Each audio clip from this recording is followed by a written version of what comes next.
Voilà, donc je suis Bernard Fada, je suis constellateur familial depuis une quinzaine d'années. L'objectif des constellations familiales, c'est ça, c'est de mettre de la conscience là où il n'y avait pas de conscience. Pourquoi? Parce que ça n'a pas été dit, parce qu'il y avait des non-dits, parce qu'il y avait des secrets, parce qu'on ne l'exprimait pas. Et voilà, moi je disais tout à l'heure, en tant que pied noir, je me suis beaucoup intéressé à l'Algérie, et en particulier aux soldats qui ont participé à la guerre.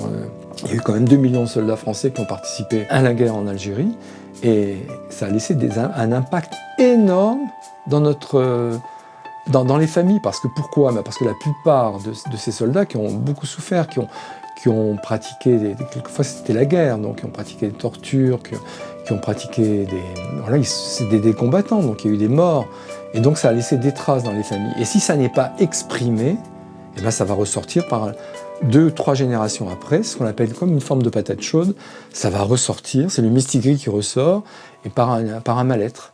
Si une personne vient me voir en me disant « Bernard, ça va pas » ou « Monsieur Fada, ça va pas, je me sens mal, etc. » Je comprends pas, tout va bien dans ma vie. Souvent, j'essaie de voir s'il n'y a pas une mémoire de guerre. Et souvent, il y a effectivement une mémoire de la guerre d'Algérie.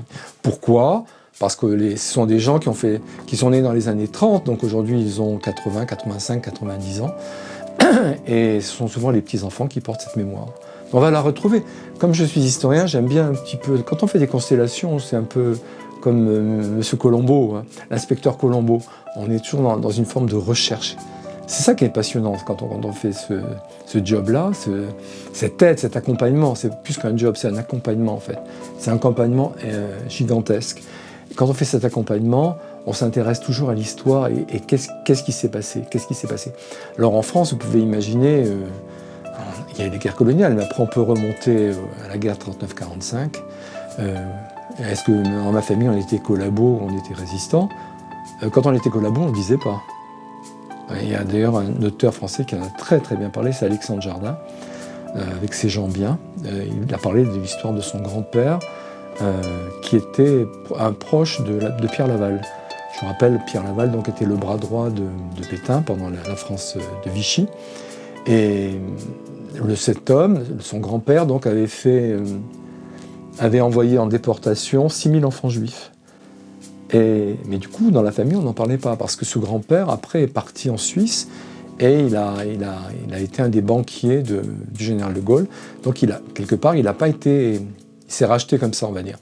Mais n'empêche que la mémoire est restée dans la famille. Et Alexandre Jardin en parle très bien dans son ouvrage « Ces gens bien », parce que lui, Alexandre Jardin, il voulait adopter un enfant juif, il ne savait pas pourquoi. Il voulait adopter, ça l'a vraiment travaillé, jusqu'à ce qu'il comprenne en fait pourquoi il voulait adopter un enfant juif. Quelque part, il venait réparer en fait l'envoi par son grand-père de ces 6000 enfants juifs vers les camps de la mort en Allemagne. Donc si vous voulez des renseignements complémentaires, allez sur mon site, là tout y est, vous avez tout un descriptif des constellations familiales, et puis aussi vous avez les dates des différentes journées, et puis la possibilité de m'envoyer un mail si vous voulez faire une constellation individuelle. Au plaisir de vous retrouver.